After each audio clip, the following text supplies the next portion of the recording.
പൊതുപ്രവർത്തകരെല്ലാം ഭയപ്പെടുന്നത് ഈ ഇമേജിനെയാണ്. ഇമേജിന്റെ തടവറയിൽ കിടക്കുന്നവർക്കാണ് ഈ ഭീഷണിപ്പെടുത്തി അവരെ വീഴ്ത്താമെന്ന് അവർ തെറ്റിദ്ധരിക്കുന്നത്. കേരളത്തിന്റെ ചരിത്രം പരിശോധിച്ചാൽ EMS തുടങ്ങി ഇപ്പോൾ ഏറ്റവും അവസാനം പാലക്കാട് ജില്ലാ സെക്രട്ടറി സുരേഷ് ബാബുവിൽ എത്തി നിൽക്കുക CPMന്റെ ഈ മോറൽ പോലീസിങ്. അപ്പൊ അവർ വയ്ക്കുന്ന മോറൽ പോലീസിങ്ങിന്റെ ആ സ്കെയിലിനകത്ത് നിന്നിട്ടാണ് നമ്മൾ കേരളത്തിലെ രാഷ്ട്രീയ നേതാക്കന്മാരെ കാണുന്നത്.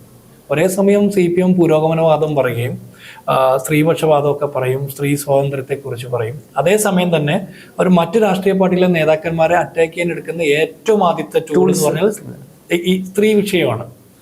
അപ്പോൾ ഇത് ദീർഘവീക്ഷണത്തോടെ കണ്ടുകൊണ്ടാണെന്ന് എനിക്ക് തോന്നുന്നു ശ്രീനിവാസൻ സന്ദേശ സിനിമയ്ക്ക് തിരക്കഥ എഴുതിയെന്ന് എനിക്ക് തോന്നുന്നു.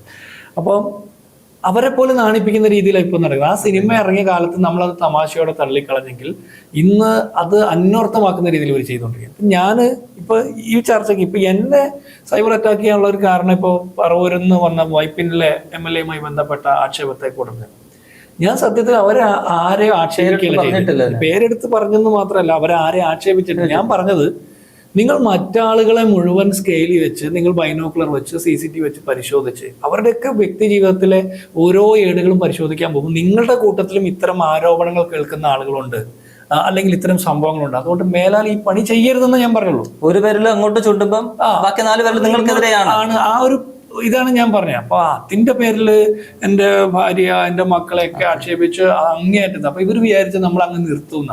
ഞാൻ നിർത്തുകയല്ല ചെയ്തത്, ഞാൻ വീണ്ടും ആ വിഷയം പറഞ്ഞുകൊണ്ടിരിക്കുക ചെയ്തത്.